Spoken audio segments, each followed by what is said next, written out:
sahabat Hikmah Ramadan Ikram dari Pulau Dewata dan pemirsa dimanapun Anda berada. Alhamdulillah kita bisa kembali berjumpa dan kali ini kita akan membahas tentang sukses membaca Al-Quran atau sukses tadarus. Masih sama dengan episode-episode sebelumnya, kita akan mengkaji tentang keberhasilan atau kesuksesan membaca Al-Quran ini dengan guru kita yaitu Ustadz Haji Iskanto Nasrullah Al-Fadilah. Kita sapa beliau. Assalamualaikum Ustadz. Waalaikumsalam warahmatullahi. Bagaimana kabarnya Ustadz? Sehat? Alhamdulillah. Alhamdulillah. Masih lancar puasa Ustadz ya? Alhamdulillah. Alhamdulillah. Tidak terasa puasa sudah hampir setengah ya Ustadz. Pemirsa dimanapun Anda berada, untuk episode kali ini kita akan fokus membahas tentang sukses membaca Al-Quran atau tadarus. Nah, kita tanya langsung ini kepada ahlinya ahli, kepada Ustadz Iskanto. Ustadz, ini jika dibandingkan bulan-bulan biasa, adakah kefadolan atau keutamaan membaca Al-Quran di bulan Ramadan, Ustadz? Baik, Pak Sandi. Assalamualaikum warahmatullahi wabarakatuh. Alhamdulillahirabbil alamin. Asyhadu an la ilaha illallah wa asyhadu anna Muhammadan abduhu wa rasuluh sallallahu alaihi wasallam wa ala alihi wa ashabihi, amma ba'd. Para pemirsa Ikram, sahabat Ikram dimanapun berada yang kami hormati, dalam kesempatan ini kita akan membahas tentang sukses yang ketiga adalah sukses tadarus Al-Quran. Ada 3 alasan yang mendasar kenapa kita harus sukses dalam tadarus Al-Quran, Pak Sandi. Yang pertama, bahwa Al-Quran merupakan suatu kalamullah, ya, merupakan suatu cerita yang paling baik, cerita yang paling istimewa dari segala macam cerita adalah Al-Quran. Sebagaimana yang sudah disebutkan oleh Allah di dalam Al-Quran, surat Az-Zumar ayat 23, Allah berfirman, Allahu nazzala ahsanal hadis. Ahsanal hadis Allah menyebutnya, bahwa Allah telah menurunkan ahsanal hadis, sebaik-baiknya cerita, yaitu kitabam mutasyabiha masaniyat taqasyairu juludul ladina yakhshawna rabbahum summa talinu juluduhum wa qulubuhum ila dzikrillah. Jadi di dalam ayat ini Allah sendiri yang menyebutkan bahwa Al-Quran adalah merupakan ahsanul hadis, sebaik-baiknya cerita.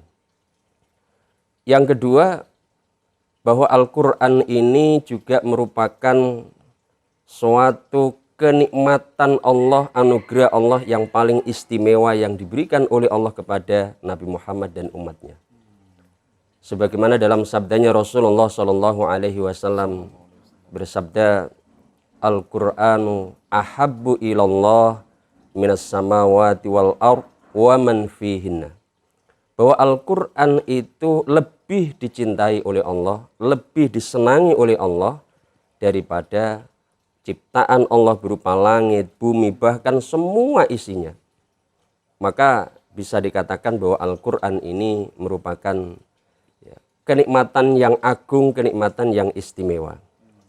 Yang ketiga, bahwa Al-Quran adalah merupakan, membaca Al-Quran itu merupakan suatu amalan ibadah yang agung juga. Karena apa? Karena lipatan-lipatan pahala yang diberikan oleh Allah ya, di dalam membaca Al-Quran. Kemudian Al-Quran ini juga menjadi khairul jalis, ya, sebaik-baiknya teman.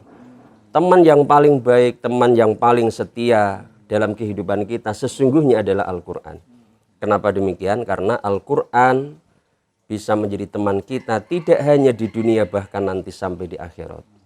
Al-Quran akan menemani kita, ya, sebagaimana dalam hadis Rasulullah SAW disebutkan bahwa Al-Qur'anu syafi'un musaffa'un wa mahillum musaddaq. Man ja'alahu amamahu qadahu ilal jannah wa man ja'alahu khalfahu saqahu ilan nar. Siapapun yang menjadikan Al-Quran sebagai imamnya, sebagai guidance-nya dalam kehidupan, ya, sebagai petunjuk, sebagai pengarah dalam kehidupannya, maka Al-Quran akan menuntun dia dan akan memberikan syafaat besok di hari kiamat. Syafi'un musyafa'. Al-Quran adalah sebagai penolong yang oleh Allah akan dibenarkan atau akan diberikan, ya, pertolongannya itu akan dikabulkan oleh Allah. Dan juga musaddaqun wa mahillu musaddaq, sebagai pelapor yang laporannya semuanya akan dibenarkan oleh Allah. Nah, inilah fadilah yang pertama yang mendasari kenapa kita harus sukses di dalam membaca Al-Quran. Yang kedua, yang tadi ditanyakan sama Pak Sandi, bahwa apa ada nilai pahala khusus, ya, di dalam bulan Ramadan ini sehingga kita harus sukses di dalam membaca Al-Quran. Tentu merujuk kepada sabda Rasulullah Shallallahu Alaihi Wasallam, "Fattaku syahra Ramadan, fa innal hasanati tudha'afu fihi ma la tudha'afu fi maswah wa kadzalika sayyi'at." Bahwa kebaikan-kebaikan di dalam bulan Ramadan, semua kebaikan, tidak hanya membaca Al-Quran, tapi semua kebaikan akan dilipat gandakan oleh Allah yang tidak sama di luar bulan Ramadan.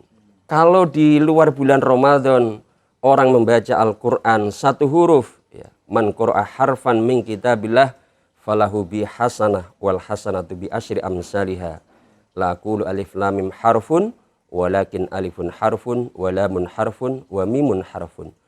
Bahwa satu huruf di luar bulan Ramadan oleh Allah akan diberikan pahala dengan 10 kebaikan. Satu huruf yang dibaca akan dinilai 10 kebaikan. Bagaimana dengan dalam bulan Ramadan? Bagaimana ketika kita membaca Al-Qur'annya itu di dalam bulan Ramadan? Tentu ada nilai lipatan pahala yang tidak sama dengan lipatan-lipatan kebaikan, lipatan-lipatan pahala, ya, pahala dari membaca Al-Qur'an di luar bulan Ramadan. Alasan yang ketiga, kenapa kita harus sukses di dalam membaca Al-Quran? Karena Rasulullah Shallallahu Alaihi Wasallam sendiri mencontohi bagaimana kesungguhan beliau di dalam membaca Al-Quran. Sebagaimana yang diriwayatkan dalam hadis sahih, kana Nabi Shallallahu Alaihi Wasallam ajwadun nasi bil khair, bahwa Rasul adalah orang yang paling dermawan, artinya paling sungguh di dalam mengerjakan suatu kebaikan.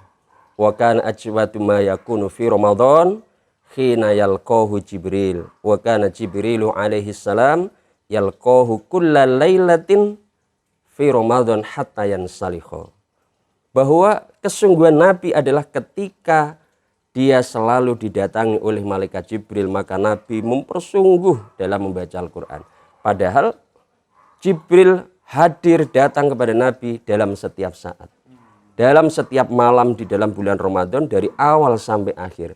Nah, saat itulah Nabi mempersungguh, ya, mengepolkan di dalam membaca Al-Quran. Sehingga, ya, tradisi, ya, yang biasa dilakukan oleh umat Islam ketika memasuki bulan Ramadan, terutama di malam hari setelah melaksanakan tarawih, kita lanjutkan dengan tadarus. Ini merupakan, ya, kebiasaan-kebiasaan yang juga dilaksanakan oleh Rasul pada saat itu. Selalu tadarus, selalu deres, ya, bahasa kita adalah selalu deres, ya, Nabi dengan malaikat Jibril. Sukses bagi yang lancar ini tentu mudah, Ustadz. Lalu bagaimana dengan saudara-saudara kita yang baru belajar membaca Al-Quran, baru 1 huruf, 2 huruf, kemudian belum lancar, Ustadz? Apakah nilai pahalanya juga sama ketika membaca Al-Quran bagi yang belajar di bulan Ramadan ini, Ustadz? Baik Pak Sandi, ada satu hadis, ya, bagi saudara-saudara kaum muslimin yang kebetulan oleh Allah, ya, diqadar belum diberikan kemudahan dan kelancaran di dalam membaca Al-Quran. Dalam bulan Ramadan ini momentum yang sangat bagus untuk bagaimana memacu dirinya untuk bisa lancar di dalam membaca Al-Quran. Dengan apa? Dengan sungguh-sungguh belajar dan terus belajar membaca Al-Quran. Karena ada satu hadis yang disampaikan oleh Rasulullah Shallallahu Alaihi Wasallam, al-mahiru bil Quran ma'as safaratil kiramil bararah, walladhi yaqra'ul Quran wa yatata'ta'u fi wa alaihi syakun lahu ajroni. Kalau orang yang lancar membaca Al-Quran, ya, itu sudah hal yang normal, hal yang biasa, dan ya, tentu ada pahala yang tersendiri. Tapi bagi saudara-saudara kita, kaum muslimin yang oleh Allah diqadar ya, belum lancar di dalam membaca Al-Quran, kesulitan di dalam melafadzkan huruf-huruf Al-Quran, jangan berkecil hati. Karena apa? Karena Nabi memberikan jaminan orang yang membaca Al-Quran dia merasa berat, kesulitan untuk melafadzkan, tapi dia terus tetap tekun belajar dan terus membaca semampunya. Nah, oleh Nabi dikatakan lahu ajroni. Dia akan mendapatkan 2 pahala, yaitu pahala dari dia membaca Al-Quran itu sendiri, yang kedua adalah pahala dari kesungguhan. Jadi apapun yang dilakukan itu akan dinilai oleh Allah. Baik. Luar biasa sekali pemirsa. Jadi baik yang lancar membaca Al-Quran dan baru belajar Ustadz ya, sama-sama mendapatkan pahala.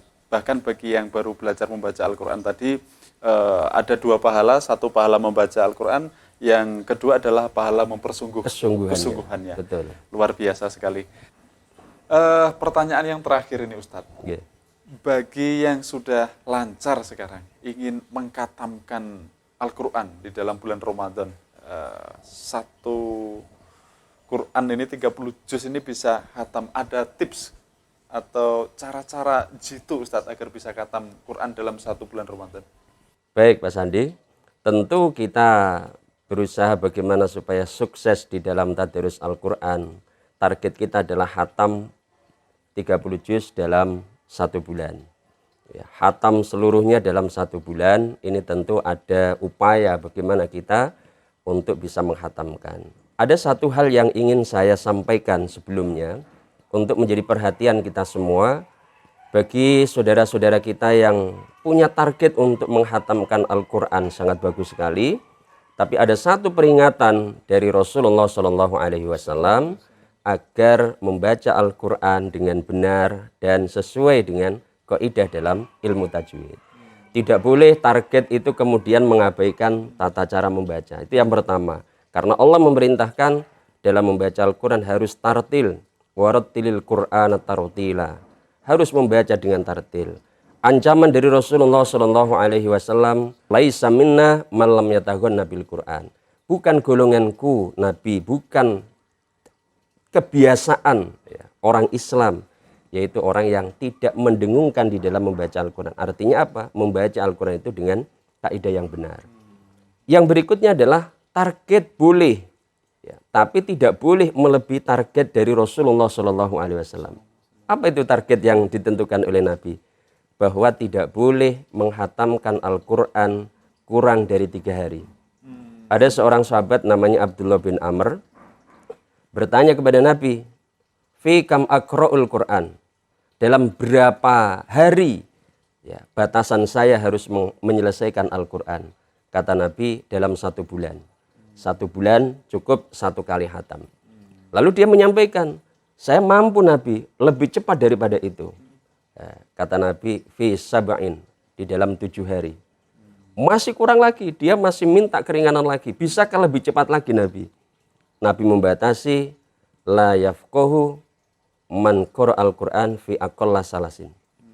Ya, bahwa tidak dikatakan orang yang faham, dia tidak faham dengan apa yang dibaca ketika orang itu membaca Al-Quran kurang dari 3 hari. Jadi batasannya adalah maksimum khatam 3 hari sekali. Tidak boleh kurang dari 3 hari sekali. Adapun tipnya, ya, ada yang menerapkan one day one juz, ya, tiap hari 1 juz.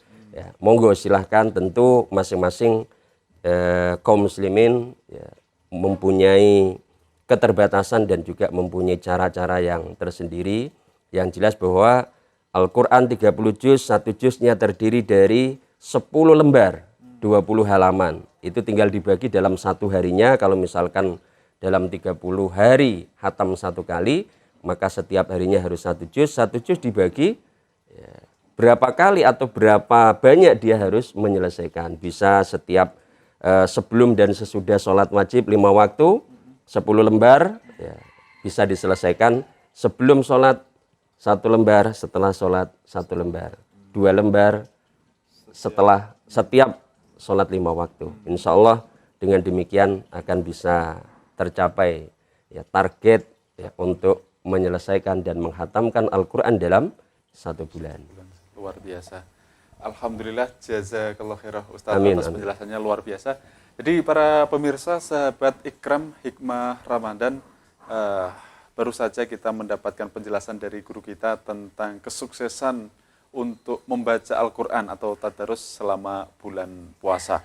Nah, ini luar biasa. Setelah mendapat penjelasan di dalam membaca Al-Quran harus sukses selama 1 bulan, ini semakin memantapkan kita bahwa Quran tidak hanya ciptaan terbaik milik Allah, tapi juga bisa menjadi teman, bisa menjadi sahabat yang menguntungkan, baik di dunia maupun di akhirat, ya Ustadz.